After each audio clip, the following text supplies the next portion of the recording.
Syria के बिल्कुल साथ इस छोटे से कंट्री में इंसानी तारीख का सबसे बड़ा फ्रॉड किया गया है। लेबनान, जिसे मिडिल ईस्ट का स्विट्जरलैंड भी कहा जाता था, आज मुकम्मल बर्बाद हो चुका है। आज लेबनान की 80% पॉपुलेशन पॉवर्टी लाइन से नीचे है। हर 10 में से 8 लेबनानी बेरोजगार हैं। इन्फ्लेशन रेट 171% तक पहुंच चुका है। सिर्फ एक साल पहले जहां $1 के 1500 लेबनानी पाउंड मिलते थे, आज $1 में 15,000 लेबनानी पाउंड मिल रहे हैं। पिछले 150 सालों में किसी कंट्री में ऐसा क्राइसिस नहीं आया जैसे लेबनान में आया है। लोगों के पास खाना खाने के पैसे भी नहीं हैं। हजारों लोग सड़कों पर गवर्नमेंट के खिलाफ प्रोटेस्ट कर रहे हैं। स्कूल, यूनिवर्सिटी, हॉस्पिटल्स, बैंक्स, हर इंस्टीट्यूशन तबाह हो चुका है। गवर्नमेंट के पास सरकारी टीचर्स और डॉक्टर्स को देने के लिए सैलरी तक नहीं है। सबसे शॉकिंग चीज ये है कि सिर्फ कुछ साल पहले यही लेबनान मिडिल ईस्ट का एक हॉट फेवरेट कंट्री था। लेबनान का जीडीपी पूरे मिडिल ईस्ट में सबसे ज्यादा था। लेबनान अपने टूरिज्म और बैंकिंग सेक्टर की वजह से पूरी दुनिया में मशहूर था। लेकिन फिर कुछ ऐसा हुआ कि लिटरली चंद महीनों में सब कुछ बर्बाद हो गया। और सबसे दुख की बात यह है कि लेबनान को इस हाल में पहुंच जाने वाले आज भी फुल प्रोटेक्शन में एक लग्जरी लाइफ जी रहे हैं। लेबनान की कहानी है धोखे की, करप्शन की, अपने वतन से गद्दारी की, और इस कहानी में हम सब के लिए बहुत से लेसन्स हैं। सच ये है कि इस वीडियो में हम देखेंगे कि कैसे चंद लोगों ने जानबूझकर लेबनान को बर्बाद किया और कैसे यही स्टोरी अब हमारी कंट्री में भी दोहराई जा रही है।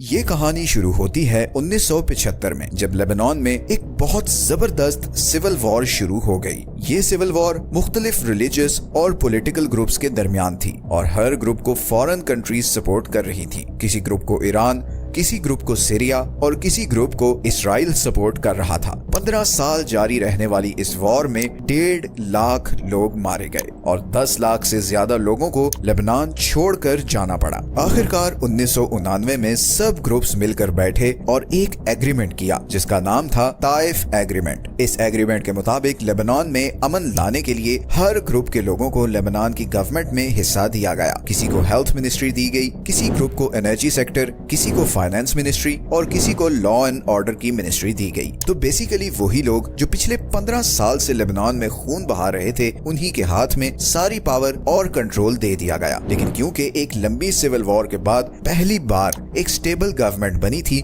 तो सबको इस गवर्नमेंट से बहुत उम्मीदें थी। इतनी लंबी सिविल वॉर के बाद लेबनान इकोनॉमिकली और इंफ्रास्ट्रक्चर वाइज बिल्कुल तबाह हो चुका था और उसे रीबिल्ड करने के लिए बहुत पैसा चाहिए था। इसी प्रॉब्लम का हल निकालने के लिए ये सारे ग्रुप्स एक बार फिर सर जोड़कर बैठे और उन्होंने एक प्लान बनाया और इस प्लान का मास्टरमाइंड था रियाद सलामे, इस कहानी का मेन कैरेक्टर। यही वो आदमी है जो हमारी ह्यूमन हिस्ट्री का सबसे बड़ा फाइनेंशियल फ्रॉड करने वाला था। रियाद एक इन्वेस्टमेंट बैंकर था जो अमेरिका की एक बहुत बड़ी इन्वेस्टमेंट फर्म मैरिल लिंच में एज अ वाइस प्रेसिडेंट काम कर रहा था। 1993 में लेबनान के प्राइम मिनिस्टर ने रियाद को लेबनान के सेंट्रल बैंक का गवर्नर अपॉइंट कर दिया था और यहीं से शुरू हुई लेबनान की खुशहाली और फिर बर्बादी की कहानी।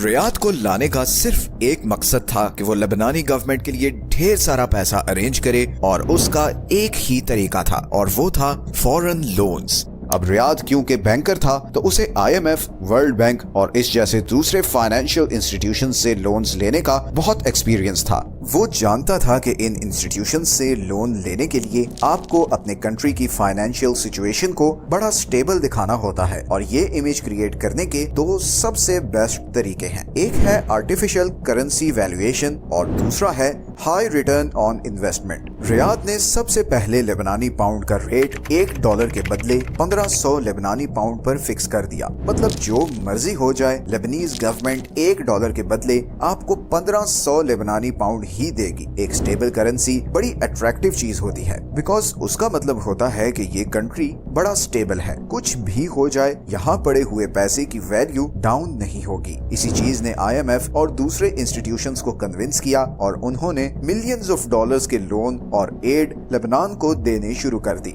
यहीं पर रियाद ने एक और मास्टर स्ट्रोक ये खेला कि डिपॉजिटर्स को 8% इंटरेस्ट रेट देना शुरू कर दिया। मतलब आप लेबनान के किसी भी बैंक में अकाउंट अकाउंट खुलवाएं और वहां पैसा रखें तो आपको उस पर गारंटीड 8% रिटर्न मिलेगा, स्टेबल करेंसी और गारंटीड इंटरेस्ट रेट। अब पूरी दुनिया से लेबनान में पैसा आने लगा। सब लोगों ने अपने पैसे लेबनानी बैंक्स में रखवाने शुरू कर दिए। दूसरे कंट्रीज में बैठे हुए लेबनानियों ने भी अपने कंट्री में अकाउंट खुलवाकर डॉलर्स और यूरोस लेबनान भेजना शुरू कर दिए। लेबनान में पैसा पानी की तरह आ रहा था। टूरिज्म बढ़ाने के लिए सरकार ने ये पैसा इंफ्रास्ट्रक्चर बिल्ड करने पर खर्च करना शुरू कर दिया। लेबनान का कैपिटल बेरूत अपनी नाइट लाइफ के लिए पूरे मिडिल ईस्ट में मशहूर हो गया। पूरी दुनिया से हर साल लाखों टूरिस्ट लेबनान आने लगे। चंद हजार कमाने वाले बैंकर्स अब करोड़ों में खेल रहे थे। लेबनान के लिए सब कुछ बेहतरीन चल रहा था, लेकिन फिर 2011 में अरब स्प्रिंग शुरू हो गई, जिसने पूरे मिडिल ईस्ट को हिला कर रख दिया।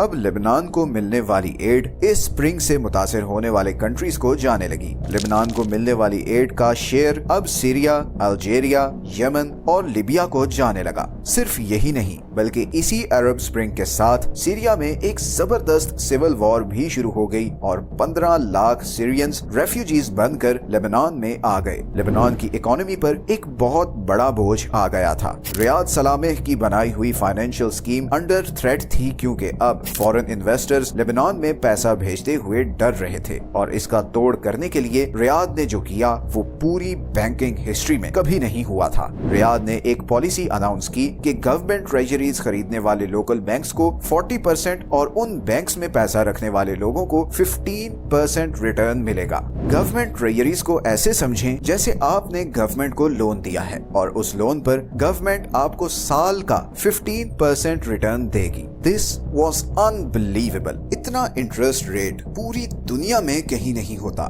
दुनिया की नंबर 1 इकोनॉमी अमेरिका में भी गवर्नमेंट ट्रेजरीज खरीदने पर सेंट्रल बैंक आपको सिर्फ 5% रिटर्न देता है। इतना प्रॉफिट दुनिया के किसी बिजनेस में नहीं होता। इसका नतीजा ये हुआ कि लेबनान में लोगों ने इवन अपने घर बेचकर पैसे बैंक्स में रखना शुरू कर दिए। लोग अपने पैसे लोकल बैंक्स में रखवा रहे थे और वो लोकल बैंक्स उन्हीं पैसों से लेबनान के सेंट्रल बैंक से ट्रेजरीज खरीद रहे थे और बदले में उन्हें 40% रिटर्न मिल रहा था, जिसमें से 15% वो डिपॉजिटर्स को दे रहे थे। एक बार फिर पूरी दुनिया और खास तौर पर गल्फ कंट्रीज से पैसा लेबनान आने लगा। सबको ऐसा लग रहा था कि लेबनान ने पैसा बनाने का कोई सीक्रेट कोड डिस्कवर कर लिया है। डिपॉजिटर्स को लग रहा था कि बैंक में पड़ा हुआ उनका पैसा डबल हो रहा है, लेकिन असल हकीकत कुछ और थी। सबको ये तो पता था कि ये पैसा डिपॉजिटर्स से लोकल बैंक्स और लोकल बैंक से सेंट्रल बैंक जा रहा है, मगर किसी को ये नहीं पता था कि सेंट्रल बैंक से आगे ये पैसे सिर्फ चंद लोगों के पास जा रहे हैं। ये वही चंद लोग थे जो लेबनान की गवर्नमेंट में थे और इन लोगों में सबसे ज्यादा पैसा जा रहा था सेंट्रल बैंक के गवर्नर, इस स्कीम के मालिक रियाद की जेब में। ये स्कीम कुछ साल तो बहुत जबरदस्त चलती रही, मगर हर स्कैम की तरह इस फ्रॉड को भी एक ना एक दिन तो एक्सपोज होना था और इस स्कैम के एक्सपोज होने का टाइम आया 2019 में, जब पहली बार लोगों को कुछ गड़बड़ महसूस होने लगी। अभी तक तो ज्यादातर लोग अपने अकाउंट से पैसा नहीं निकलवा रहे थे, बिकॉज हर किसी को 15% रिटर्न चाहिए था। तो अकाउंट स्टेटमेंट में तो बड़े बड़े अकाउंट बैलेंस आते थे, मगर जब भी कोई अपने बैंक से पैसे निकलवाने जाता तो बैंक वाले उसे इधर उधर घुमा देते। कभी उनको लालच दिया जाता कि अभी पैसा ना निकलवाएं, इंटरेस्ट रेट और बढ़ने वाला है। कभी उनसे बहुत क्वेश्चंस पूछे जाते और फिर कहा जाता कि आप नेक्स्ट वीक अपना पैसा निकलवा लें। तो आहिस्ता आहिस्ता लोगों को कुछ फिशी लगने लगा। लोगों ने अपने एक्सपीरियंसेस सोशल मीडिया पर शेयर करना शुरू किए और एकदम मार्केट में पैनिक फैल गई। लोग अपना पैसा निकलवाने के लिए बैंक्स की तरफ दौड़ पड़े। बैंक्स के बाहर लंबी लंबी लाइंस लग गईं, मगर कोई भी अपना कैश अपने ही बैंक अकाउंट से नहीं निकलवा पा रहा था। बैंक्स किसी को भी उसके बैंक बैलेंस का 30% से ज्यादा विड्रॉ नहीं करने दे रहे थे। लोगों में फ्रस्ट्रेशन और गुस्सा बढ़ने लगा। अब लोगों को अंदाजा होना शुरू हो चुका था कि उनके साथ बहुत बड़ा फ्रॉड हो चुका है।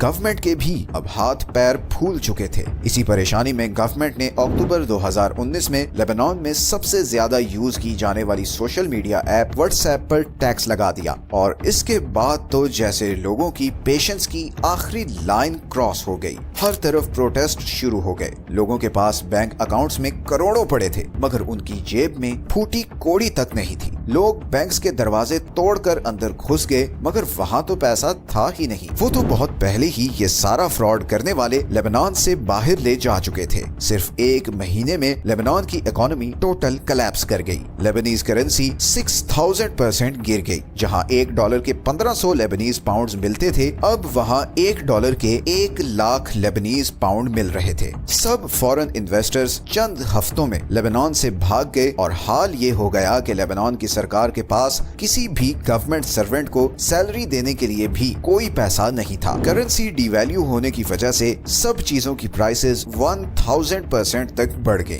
लोग अपनी पर्सनल चीजें लेकर सड़कों पर फिर रहे थे कि कोई उन्हें खरीदे तो वो उस पैसे से खाना लें, अपने बच्चों की स्कूल की फीस भरें, बिजली के बिल्स दें, मगर किसी के पास पैसा था ही नहीं। ये एक बहुत बड़ी ट्रेजेडी थी। आप इससे अंदाजा लगाएं कि क्राइसिस आने से पहले जो बंदा 900 पाउंड्स कमा रहा था, अब उसी 900 की वैल्यू सिर्फ 50 लेबनानी पाउंड्स के बराबर थी। वही लेबनान जो मिडिल ईस्ट का स्विट्जरलैंड था, आज मिडिल ईस्ट की सबसे बड़ी फाइनेंशियल ट्रेजेडी बन चुका है। आज हालात ये हैं कि लेबनान में 30% लोग 2 वक्त का खाना नहीं अफोर्ड कर सकते। टीचर्स, पुलिस वाले, पोस्टमैन, गर्ज ये कि हर सरकारी डिपार्टमेंट के लोग स्ट्राइक पर हैं और इस बेरोजगारी और गरीबी की वजह से लोगों में फ्रस्ट्रेशन बढ़ी है, जिसके नतीजे में क्राइम रेट डबल हो गया है। लोग इसी डेस्परेशन में अब अपनी जान खतरे में डालकर इल्लीगल तरीके से तुर्की और साइप्रस के थ्रू यूरोप जाने की कोशिश कर रहे हैं। लेकिन इस सारी ट्रेजेडी के जिम्मेदार कहाँ हैं? वो मिलियंस ऑफ डॉलर्स के साथ आज भी ऐश की जिंदगी गुजार रहे हैं। ये सारा फ्रॉड करने वालों में से कोई एक भी नहीं पकड़ा गया और इस सारी स्कीम का मास्टरमाइंड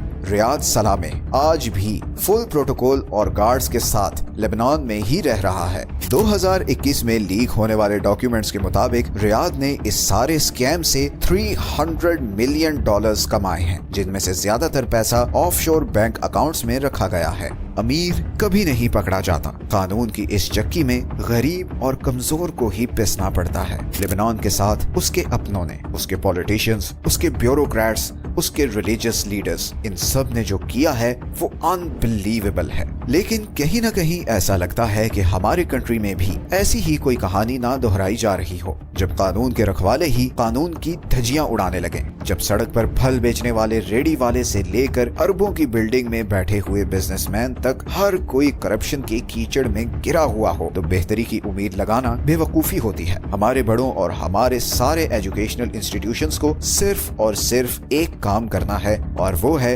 यंग जनरेशन को करप्शन के खिलाफ एजुकेट करना। उनके माइंड में ये बात ड्रिल करनी है कि करप्शन एक डेथ वारंट है, चाहे वो फाइनेंशियल हो या मॉरल। कोई भी करप्ट इंसान या कंट्री ज्यादा देर तक सरवाइव नहीं कर सकता। ये हैं वो सारे सोर्सेज जहां से हमने इस वीडियो के लिए कंसल्ट किया है। वीडियो अच्छी लगी है तो चैनल को सब्सक्राइब जरूर करें, बिकॉज आपके लिए तो शायद ये छोटी सी चीज हो, मगर हमें इससे बहुत मोटिवेशन मिलती है। मिलते हैं नेक्स्ट वीडियो में एक और इंटरेस्टिंग टॉपिक के साथ। अपना ख्याल रखें। अल्लाह हाफिज।